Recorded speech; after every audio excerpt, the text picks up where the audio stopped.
데살로니가전서 5장 16절로 18절 말씀 같이 찾아보시겠습니다. 항상 기뻐하라, 쉬지 말고 기도하라, 범사에 감사하라. 이것이 그리스도 예수 안에서 너를 향하신 하나님의 뜻이니라. 아멘. 저는 이 시간 같이 봉독한 말씀을 가지고 그리스도인의 삶이라는 제목으로 말씀을 나누고자 합니다. 지난주일 설교 제목을 기억하십니까? 지난주일 기억하신 분이 있으실까요? 네, 지난주일 본문의 내용은 기억하십니까? 어떤 내용인지?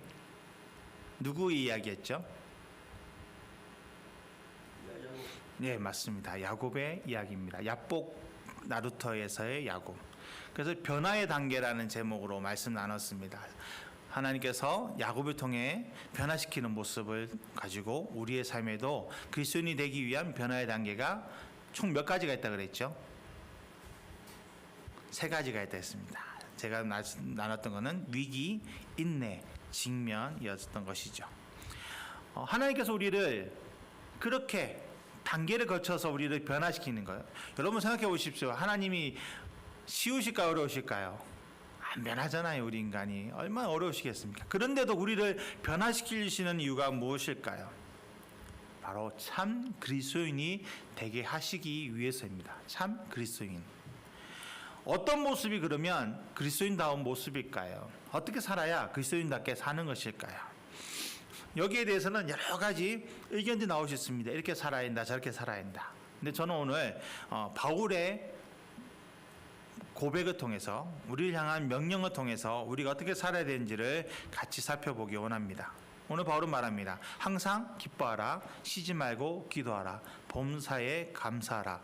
이것이 그리스도 예수 안에서 너를 향하신 누구의 뜻이라고요? 하나님의 뜻이니라. 첫째로 항상 기뻐하는 것이 그리스도인의 삶이라는 것입니다. 지금 사도 바울은요, 우리에게 3가지 명령하고 있습니다. 그 가운데 첫 번째가 바로 항상 기뻐하라입니다. 기뻐하라. 기뻐하면 좋겠다가 아니에요. 기뻐하라예요. 명령조입니다. 다시 말한다면 항상 기뻐하지 않으면 그것은 그리스도인이 아니다라는 얘기를 하고 있는 것입니다. 항상이라는 뜻은요, 언제나 변함없이라는 뜻입니다. 언제나 변함없이. 유의어로는 노상, 늘, 항시, 언제나라는 단어가 있습니다. 사도 바울은 그리스도인답게 살고 싶으냐? 그러면 늘 기뻐해야 한다. 언제나 기뻐해야 한다. 항상 기뻐해야 한다라고 우리에게 명령하고 있는 것입니다. 근데 우리가 살아가는 이 땅 어떻습니까? 항상 기뻐할 일이 많습니까? 항상 불평할 일이 많습니까? 세상 사람들은 말합니다. 특히 요즘에 젊은 사람들, 헬조선이라는 말을 쓸 만큼 어디 기뻐할 일이 있어요? 힘들어요. 어려워요. 이것도 어렵고 저것도 어려워요. 말합니다.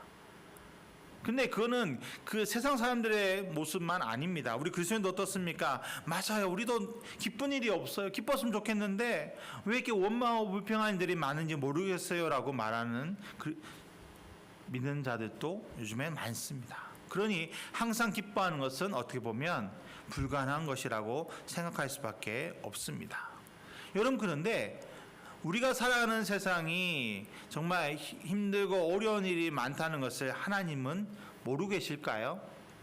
왜 우리가 드라마를 보면 가끔 재벌 2세, 3세들 세상 말로 상위 1%의 사람들은 다른 밑에 있는 사람들의 삶을 모른다라는 풍의 드라마가 나옵니다. 그런 드라마처럼 하나님도 우리가 살아가는 이 세상이 힘들고 어렵다는 것은 모르실까요? 아닙니다. 하나님은요, 다 아십니다. 이 땅이 얼마나 어려운지, 우리가 하나님의 자녀답게 그리스도인답게 살아가는 것이 얼마나 어려운지를 아십니다. 그런데도 왜 우리에게 항상 기뻐하라고 하셨을까요? 그것은 바로 기쁨의 근원이 되시는 하나님이 나와 함께 하시기 때문입니다.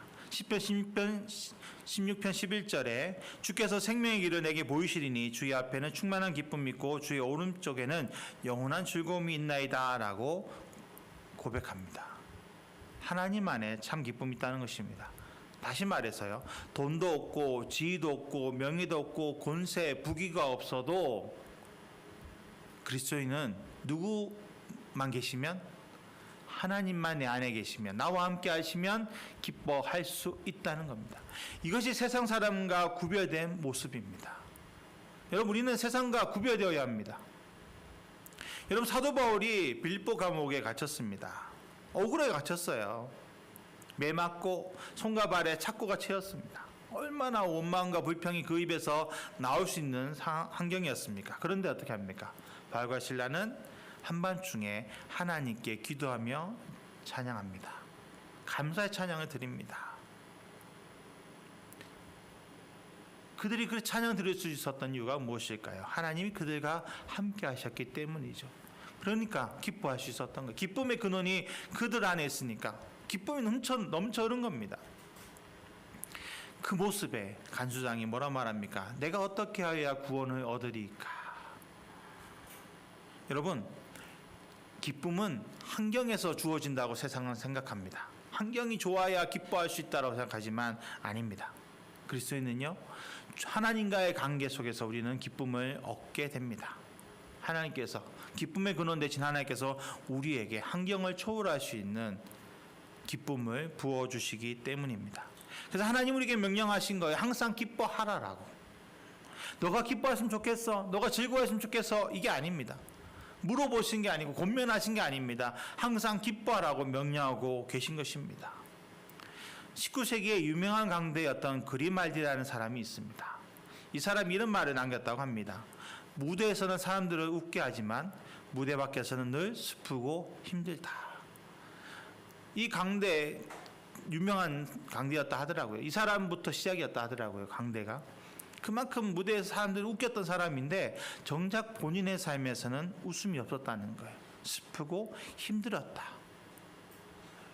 이런 모든 사람에게 기쁨을 줬던 그리말디라는 강대 스스로가 기쁘지 못했다라는 말이 무엇일까요? 세상이 웃음은 줄 수 있습니다. 그러나 참된 기쁨은 줄 수 없다라는 것입니다. 왜냐하면 참된 기쁨은 오직 하나님 안에서만 가능하기 때문입니다. 이사야 35장 10절에 여호와의 속량함을 받은 자들이 돌아오되 노래하며 시온에 이르러 그들의 머리 위에 영영한 희락을 띠고 기쁨과 즐거움을 얻으리니 슬픔과 탄식이 사라지리로다라고 고백하고 있습니다. 예수님을 믿고 하나님께 속량받은 사람들이 하나님께 돌아올 때 영영한 희락, 기쁨이 마음속에 주어지고 즐거움이 들어오고 슬픔과 탄식이 사라진다는 것입니다. 그럼 우리가 예수님을 믿고 하나님께 속량받아 하나님 품에 안기면 우리 안에서 기쁨이 솟아나게 되는 것입니다. 우리가 처음 교회 왔을 때 나도 모르게 눈물은 나는데 마음에서 기쁨이 넘친 것을 다 경험하셨을 겁니다. 처음 하나님 만났을 때 그 기쁨을 우리는 회복해야 되고 매일매일 매순간 항상 우리는 그렇게 기뻐해야 될 줄 믿습니다. 영국의 시인인 매튜 아놀드는 이런 말을 했습니다. 기독교의 미래를 만드는 것은 슬픔이 아니라 기쁨이다. 영적인 세계로부터 얻어지는 기쁨의 보완은 너무도 풍부해서 물질적인 세계에 넘쳤으며 물질 세계를 변화시켰다라고 말했습니다. 기쁨의 근원 되신 하나님으로부터 그 기쁨이 나에게 들어오게 되면 내 안에서부터 기뻐지는 거예요. 그러면 내 눈이 바뀝니다. 바라보는 게 바뀝니다. 원망과 불평이었던 것이 하나님을 인해서 감사가 되는 거예요. 왜냐하면 우리는 하나님께 구원받은 영원한 죄의 형벌에 빠질 수밖에 없었던 우리가 하나님께 구원받은 그 기쁨을 누리게 되는 것입니다. 여러분, 그런데 우리가 그런 구원의 기쁨만 있습니까? 아닙니다. 하나님은 그분의 자녀들에게 넘치는 축복과 기쁨을 우리에게 부어주시고 계십니다. 그러니 기뻐할 수밖에 없는 거예요. 하나님 내 아버지 되셔서 나에게 모든 것을 다 부어주고 계시는데, 책임져 주고 계시는데, 여러분, 어린아이가 부모랑 있으면서 모든 걸 채워주는 부모하고 있으면서 나 뭘 먹어야 되지, 어떻게 살아야 되지 걱정하는 경우 있습니까? 그럼 그 아이는 어리석은 거죠. 마찬가지입니다. 모든 것을 책임져 주시는, 나에게 은혜 주시고 축복도 주시고 넘치게 부어주시는 아버지가 나를 안아주고 계시는데 내가 어떻게 살아야 되지, 무엇을 해야 되지, 내일은 어떻게 될까 정정긍긍하는 것은요, 어리석은 짓입니다. 근데 우리는 그렇게 합니다. 저도 그렇고요. 그래서 우리가 정말 하나님 앞에 몸부림쳐야 되는 겁니다. 하나님, 나에게 기쁨을 부어주시고 내가 하나님 안에 있게 하여 주시옵소서. 그래서 우리는 항상 기뻐하는 삶을 살아야 될 줄 믿습니다. 둘째로, 쉬지 말고 기도하는 그리스도인이 되어야 합니다. 기도는 영적인 호흡입니다. 호흡. 여러분, 죽은 사람과 산 사람을 구분하는 것이 무엇입니까? 바로 호흡입니다. 호흡이 있느냐 없느냐를 통해서 이 사람이 죽었다 살았다를 구분합니다. 마찬가지입니다. 기도는 영적인 호흡이기 때문에 하느냐 하지 않느냐로 이 사람 영이 살았느냐 죽었느냐 구분할 수 있습니다. 기도하는 사람은 영이 살아있지만 기도하지 못한다는 것은요, 지금 영이 죽어 있다라고 말할 수 있다는 것입니다. 여러분, 하나님께서 우리에게 쉬지 말고 기도하라고 명령하십니다. 왜 쉬지 말고 기도하라 하셨을까요? 기도를 멈추는 그 순간 우리 안에 기쁨이 빼앗기기 때문입니다. 마귀는요, 틈을 노립니다. 틈을 노려요. 제가 지금 기뻐하고 기도하고 있구나. 그때는 멈춰 있어요. 때를 부려야 합니다. 언젠가 제가 그 기쁨을 놓칠 때가 있겠지, 기도 안 할 때가 있겠지. 그리고 그때가 되면 어떻게 할까요? 마귀는요, 정말 귀신이라서 귀신같이 틈을 찾아서 그 사람의 마음을 붙잡습니다. 그래서 그리스도인들이 넘어지는 이유는요, 틈을 줬기 때문입니다. 여러분, 우리가 그렇기 때문에 마귀에게 틈을 주지 않기 위해서, 하나님의 은혜와 기쁨이 나에게 넘치기 위해서 우리는 쉬지 말고 기도해야 합니다.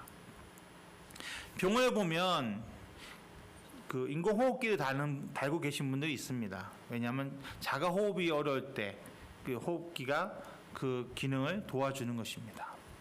여러분들, 우리가 어떻게 보면 우리는 내 힘으로는 호흡으로 기도할 수 없어요, 사실은. 그래서 우리는 어떻게 보면 하나님의 은혜로 우리는 기도해야 됩니다. 우리에게 연결되어 있는 이 인공호흡기는 이 산소통이 있고 호수가 있고 이제 입에 대는 것처럼 이 호수가 끊어지지 않기 위해서 우리는 하나님 옆에 매달려야 돼. 하나님, 절대 나에게 기도를 멈추지 않게 해주십시오. 여러분, 우리가 쉬지 말고 기도한다는 거 어렵습니다. 밥 먹을 때도 기도해야 돼, 잘 때도 기도해야 돼, 그런 말을 하는 분들이 있더라고요. 그럼 쉬지 말고 기도하라는 말은 무슨 말일까요? 그만큼 하나님을 찾으려 노력하라는 겁니다. 붙잡으라는 거예요. 하나님 아니면 난 죽는다는 마음으로 하나님을 붙잡으라는 겁니다. 근데 이것도 쉽지 않습니다. 그런데 내가 하는 것이 아니라 하나님이 하게 하시는 겁니다. 하나님께 맡기려고 우리가 몸부림치기만 하면 하나님이 우리에게 그렇게 역사하십니다. 또 우리가 쉬지 말고 기도해야 되는 이유는요, 하나님의 능력이 내 삶에 나타나게 하기 위해서. 왜냐하면 그래야 우리가 항상 기뻐할 수 있잖아요. 여러분, 내 삶, 내 힘으로 이 땅을 살면서 내가 기뻐하겠다, 하하하 웃겠다. 여러분, 웃음 치료하는 사람들이 웃으라 하잖아요. 웃으라고 막. 우리 내는 바보 같아서 억지로 웃어도 웃음인지 안다고 말하지만, 여러분, 그 억지 웃음이 오래 갑니까? 그렇지 않습니다. 정말 자연스럽게 우리가 웃는 삶을 살기 위해서는요, 기쁘게 살기 위해서는 하나님의 은혜와 축복이 내 삶에 넘치는 것을 경험해야 합니다. 그렇기 때문에 우리가 쉬지 말고 기도해야 되는 거예요. 하나님, 나와 함께 하셔서 나를 도와주시옵소서. 귀신 들린 아이를 데려온 아버지에게 제자들이 어떻게 합니까? 그 전 앞장에 분명히 이 제자들은 예수님께 능력받아서 귀신을 쫓아내고 돌아온 직후였습니다. 어제도 귀신을 쫓아냈습니다. 그런데 지금 귀신 들린 아이의 몸에서 귀신을 쫓아내지 못하고 있었습니다. 그 이유에 대해서 예수님 뭐라고 말씀하셨습니까? 기도 외에 다른 것으로는 이런 일을 행할 수 없다라고 분명하게 말씀하셨음을 우리는 기억해야 합니다. 기도 외에는 하나님의 능력이 나타날 수 없습니다. 그래서 마태복음 7장 7절 이렇게 말씀하셨습니다. 구하라, 그리하면 너에게 주실 것이요, 찾으라, 그리하면 찾아낼 것이요, 문을 두드리라, 그리하면 너에게 열릴 것이라고 분명하게 말씀하셨습니다. 우리는 기도해야 됩니다. 하나님 앞에 구해야 합니다. 하나님, 나와 함께 해주십시오. 지금 나에게 이런 어려움이 있습니다. 하나님 책임져 주십시오. 하나님의 능력이 나타나게 해주옵소서. 이때 하나님이 우리 가운데 임하시고, 기쁨의 근원 되신 하나님이 나에게 임하셨으니까 내 안에 기쁨이 넘치게 되고, 또 하나님의 능력이 나타나니까 하나님께서 모든 것을 풀어주게 되어진다는 것입니다. 그러니 여러분, 우리가 정말 행복하게 살 수밖에 없잖아요. 여러분, 우리는 죽어서 천국 죽어서만 천국 가는 것이 아니라요, 살아서도 하나님과 함께 동행하며 이 땅에서 천국의 삶을 살아야 될 줄 믿습니다. 하나님 우리를 그렇게 인도하십니다. 이 땅을, 내가 살아가는 곳을, 내 가정을, 내 직장을, 내 자녀들을 하나님이 천국의 삶으로 인도하실 것을 믿으시기를 축복합니다. 탈무드에서는 이렇게 말합니다. 기도를 통하여 우리는 신에 대한, 그리고 다른 사람에 대한 자세와 태도, 또한 마땅히 해야 할 일이 무엇인가 명확히 알 수 있다라고 합니다. 기도하지 않고서는요, 모른다는 거예요. 기도해야 하나님의 뜻을 우리는 알게 됩니다. 그렇다고 해서 여러분, 기도만 한다고 해서 되는 게 아니에요. 사실은 기도와 말씀이 병행돼야 합니다. 무서운 분 중에 하나가, 교회에 있으면서 무서운 분 중에 하나가 어떤 분이냐면, 나는 10시간 기도한다는 분이 무섭습니다. 왜냐하면 그렇게 기도하는 분들은 사실 하나님 앞에 사로잡혀 있으면 괜찮아요. 그런데 제가 만나본 분 중에 많은 분들이 내가 기도한다라는 교만에 빠져가지고 하나님 음성이 아닌 자기의 말을 하는 경우를 종종 보기 때문에, 여러분, 그래서 우리는 기도만 하는 게 아니라 말씀도 병행해야 되고, 또 나가서 하나님 말씀하신 사랑도 실천하고 우리가 다양하게 살아야 됩니다. 근데 그래서 제가 오늘 말씀에서 강조하는 것이 바로 기도이기 때문에 기도에 대해서 먼저 말씀드린 거예요. 여러분, 기도는 영의 호흡입니다. 우리가 쉬지 않고 호흡해야 살듯이 우리는 기도해야 살 수 있습니다. 기도를 통해서 하나님의 능력이 내 안에 임하게 되고, 하나님께서 나와 함께 하시니 기뻐하게 되고, 또 하나님의 능력이 나타나니 우리가 행복해야 할 수밖에 없는 환경을 하나님이 만들어 주시게 되는 것입니다. 그러니 여러분, 쉬지 말고 기도하시기를 축복합니다. 마음으로 기도하세요. 하나님을 찾으십시오. 시시때때로 하나님 앞에 구하십시오. 예수님에서는요, 기도를 어떻게 가르치냐면 작은 것부터 하라 그럽니다. 작은 것부터. 하나님, 오늘 무슨 옷을 입을까요? 하나님, 오늘 아침 뭘 먹을까요? 점심 뭘 먹을까요? 저녁 뭘 먹을까요? 그런 기도를 먼저 드려라. 그리고 나에게 주신 마음을 가지고 한번 해봐라 그럽니다. 그러면 이게 그 삶이 반복될수록 하나님의 음성 듣는 것이 쉬워진다라고 말합니다. 여러분, 너무 큰 거 하나님 앞에 내 암 고쳐주세요, 하나님 이 경제 문제 해결해 주세요 기도하기보다 먼저는 하나님, 오늘 내가 무엇을 할까요? 하나님, 지금 내가 누구를 만나가는데 이 사람이 무슨 말을 할까요? 그런 작은 기도부터 하시기를 소망합니다. 그러면 하나님 앞에서 우리가 기도의 방법도 깨닫게 되고, 또 하나님 안에서 우리가 응답받는 것도 경험하게 될 줄 믿습니다. 셋째로, 범사에 감사하는 그리스도인이 되어야 합니다. 시편 50편 23절에 감사로 제사를 드리는 자가 나를 영화롭게 하나니 그의 행위를 옳게 하는 자에게 내가 하나님의 구원을 보이리라라고 시편 기자는 노래하고 있습니다. 감사는 어떤 거라고요? 하나님께 드리는 향기로운 제물이다라는 겁니다. 그러니까 우리가 항상 범사에 감사하고 있는 것은요, 하나님 앞에 향기로운 제물을 계속 드리는 거예요. 그러니 우리가 범사에 감사할 수밖에 없는 것입니다. 여러분, 범사에 감사한다, 이게 말은 좋은 말인데 쉽지 않죠. 여러분, 사실 이제 우리 부족한 사람, 연약한 사람들은 감사할 조건을 가지고 하나님 앞에 나가기도 쉽지 않습니다. 왜냐하면 이 감사의 조건이요, 쌓이면 어떻습니까? 사람이 17평 아파트 살다가 24평 되면요, 처음에는 행복합니다. 너무 좋아라 합니다. 근데 24평 아파트 오래 살다 보면 30평 아파트에 사는 사람이 부러워집니다. 나도 저기 살고 싶은데. 그래서 또 32평 아파트로 들어가면요, 또 기뻐요, 감사해요, 하나님 감사합니다 합니다. 근데 32평 살다가 40평 사는 사람 보면 또 오만불평이 나요. 나는 왜 저기 못 살까? 그럼 또 40평 하나님 옮겨주셨다. 그러면 범사에 감사할까요? 아닙니다. 그 다음 50평, 60평, 70평, 100평, 얼마나 대저택, 그런 걸 봐도 감사할 수 없게 되는 거예요. 여러분, 그렇기 때문에 범사에 감사라는 것은요, 우리의 시각이 바뀌어야 합니다. 내가 어떻게 바라보느냐에 따라 다릅니다. 하나님이 나와 함께 하시고 나에게 좋은 거 주시는 것을 믿으면 감사하게 되지만, 뭔가 부족한 것을 바라보게 되면 원망과 불평이 납니다. 멕시코에 가면 온천과 냉천이 함께 솟아나는 신기한 말이 있다고 합니다. 저도 예화를 찾아보다 나온 내용이라 한번 가고 싶어요. 어떤 데인지 진짜 궁금한데, 온수와 냉수가 솟아난대요.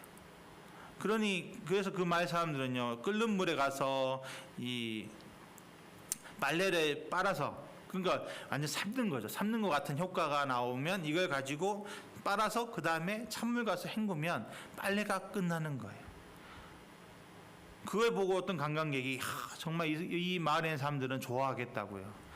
정말 이렇게 온수와 냉수가 나와서 정말 빨래를 하실 수 있으니 얼마나 행복합니까? 라고 감사합니까? 라고 물어봤더니 그 안내원이 대답하기를 아니다는 거예요. 감사하지 않는다는 거예요. 왜 감사하지 않을까요? 냉수와 온수가 있는데 감사하지 않는 이유는요, 비누가 없다는 거예요. 비누가 어디서 나와야 되는데 비누는 내가 사서 해야 되니까 감사가 없다는 겁니다. 여러분, 이처럼 사람의 욕심은 끝이 없다라는 것을 보여주는 내용입니다. 끝이 없는 거예요. 나에게 있는 것을 감사하지 못하면요, 여러분, 우리는 새로운 것에도 감사할 수 없습니다. 반딧불에도 감사할 줄 알아야 되는 것이 우리의 모습입니다. 왜냐하면 하나님께서 만드신 반딧불을 보면서 여러분, 우리가 밤하늘에 아주 어두컴컴한 때 반딧불이 날아다니면 어떻습니까? 너무 아름답잖아요. 여러분, 그 반딧불을 보고 하나님의 은혜를 감사할 줄 알아야 하나님이 주시는 종구도 태양도 감사할 수 있는 것입니다. 근데 왜 감사하지 못하느냐? 이건 다 마귀의 전략입니다. 여러분, 마귀는요, 우리가 하나님께 감사드리기 싫어합니다. 왜냐하면 감사는 제사라 그랬잖아요. 제물을 드리는 거라 했잖아요. 그러니까 하나님께서 우리를 만드신 목적이 하나님을 예배하고 하나님과 동행하기 위해서 우리를 만드셨기 때문에 마귀는 어떻게든 우리가 하나님과 멀어지게 하기 위해서 감사할 수 없도록 우리 마음에 원망과 불평을 심어주고 있는 것입니다. 그렇기 때문에 하나님은 명령하고 계신 거예요. 감사하라. 범사에 감사하라. 너 감사하면 좋겠다. 내가 이렇게 해줄 테니까 너 감사해라. 그게 안 된다는 것을 아시기 때문에 우리에게 감사하기를 명령하십니다. 그러니 우리는 감사해야 됩니다. 왜냐하면 하나님께서는 우리의 삶에 모든 것을 합력해 손을 주시기 때문입니다. 로마서 8장 28절에 우리가 알거니와 하나님을 사랑하는 자 곧 그의 뜻대로 부르심을 입은 자들에게는 모든 것이 합력하여 선을 이룬다라고 분명하게 말씀하고 계십니다. 하나님은 우리에게 합력해 선을 이루어 주십니다.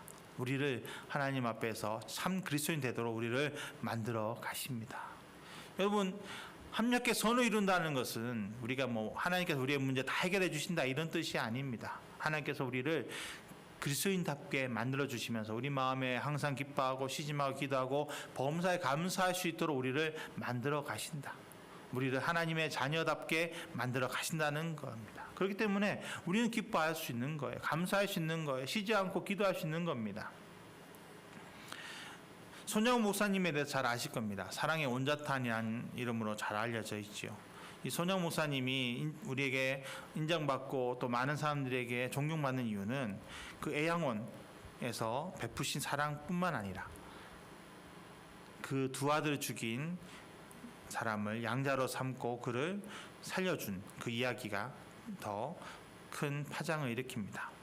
그리고 그 두 아들을 장례 지낼 때 마지막 그 하간 예배를 드릴 때 손영 목사님이 9가지 감사의 기도라는 내용의 것을 읽으십니다. 제가 오늘 그것을 한번 읽어드리겠습니다. 한번 같이 자막을 통해 보시기 바랍니다. 첫째, 나 같은 죄인의 혈통에서 순교의 자식들을 나오게 하셨으니 하나님께 감사합니다. 둘째, 허다한 많은 성도들 중에 어찌 이런 보배들을 주께서 하필 내게 주셨는지 그 점 또한 주께 감사합니다. 셋째, 삼남 삼녀 중에서 가장 아름다운 두 아들 장자와 차자를 바치게 된 나의 축복을 하나님께 감사합니다. 넷째, 하나들의 순교도 귀하다 하거늘 하물며 두 아들의 순교일이요 하나님 감사합니다. 다섯째, 예수 믿다가 누워 죽는 것도 큰 복이라 하거늘 하물며 전도하다 총살 순교당한 일이요 하나님 감사합니다. 여섯째, 미국 유학 가려고 준비하던 내 아들 미국보다 더 좋은 천국 갔으니 내 마음 안심되어 하나님께 감사합니다.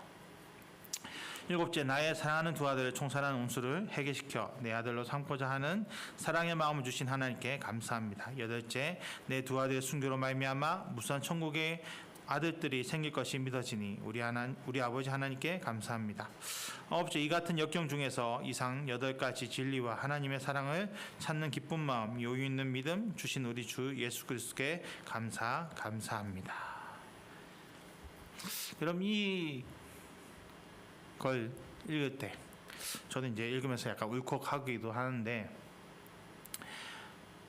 이 손영원 목사님 마음 어땠을까요? 정말 여러분 감사할 내용이 아니잖아요. 감사할 내용이 아닌데도 하나님 앞에 감사를 고백하고 계십니다. 그것이 바로 범사에 감사하는 그리스도인의 모습 중에 정말 큰 부분이긴 하죠. 우리가 이렇게 하라 그러면 할 수 있는 분 있을까 모르겠습니다. 진짜. 근데 여러분, 우리가 이런 모습이 닮아가야 합니다. 정말 하나님 앞에서 어떤 환경에서도 어떤 상황에서도 감사할 수 있는, 이 송영원 목사님의 이 모습을 통해서 많은 사람들이 예수님을 만나고 예수님과 가까워지고 동행하는 삶을 살아가고 있습니다. 정말 손영원 목사님 고백하듯이 그 두 아들의 순교, 그 손영원 목사님의 그 용서와 사랑 때문에 많은 사람들이 하나님께로 나옵니다. 항상 기뻐하라, 쉬지 말고 기도하라, 범사에 감사하라. 이것이 바로 우리 그리스도인이 살아가야 될 모습입니다. 내 삶에서 항상 기뻐하고 쉬지 말고 기도하고 범사에 감사할 수 있어야 합니다. 근데 그렇게 하려고 하니 여러분 목이 메이지 않으십니까? 내가 할 수 있을까라는 생각 들지 않으십니까? 안 될 것 같은데 라는 의문이 드실 겁니다. 근데 걱정하지 마십시오. 왜냐하면 내가 살아갈 수 없습니다. 내가 살 수 없습니다. 그렇기 때문에 사도 바울의 고백처럼 나는 매일 죽어야 합니다. 나는 죽고 오직 내 안에 예수님이 살아가실 수 있도록, 예수님이 살아서 정말 항상 기뻐하고 쉬지 말고 기도하고 범사에 감사할 수 있는 삶이 되도록 우리는 예수님께 나의 마음의 주인 자리를 내어놓기만 하면 됩니다. 나는 아무것도 아닙니다. 나는 할 수 없습니다. 주님 내 안에 임하셔서 나를 붙잡아 주십시오. 주님 나와 함께하여 주옵소서라고 우리는 하나님 앞, 예수님 앞에 간구해야 합니다. 그럴 때 내 안에 예수님 마시고 예수님이 나를 이끌어 가십니다. 나를 만들어 가십니다. 하나님께서 야곱을 변화시키시듯이, 바꿔 가시듯이 우리를 지금 바꿔가고 계십니다. 그걸 믿으십시오. 믿고 항상 기뻐하고 쉬지 말고 기도하고 범사에 감사하자라고 외치십시오. 그리고 또 넘어지면 또 하겠다고 외치시고, 또 넘어지면 또 하나님 앞에 또 부르짖고 또 달려들고, 하나님 나를 붙잡아 주세요.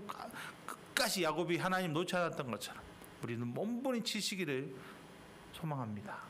그때 하나님께서 우리와 함께 하시고 우리 가운데 더 크신 은혜와 능력을 부어주실 것을 믿습니다. 하나님의 축복이 우리 가운데 넘칠 줄 믿습니다.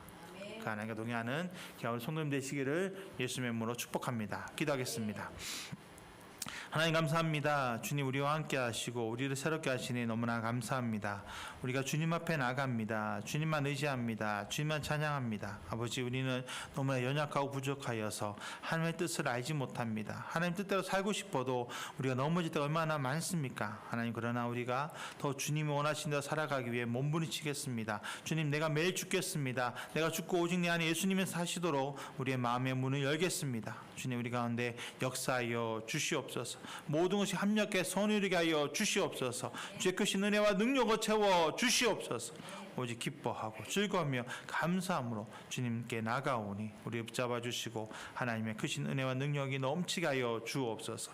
그리스도인다운 삶을 아버지 정말 이 땅에 빛이요 소금의 칼을 감당할 수 있도록 주님 우리 가운데 역사하여 주시옵소서. 주님 축복하여 주시옵소서. 합력해 선 이루어 주시옵소서.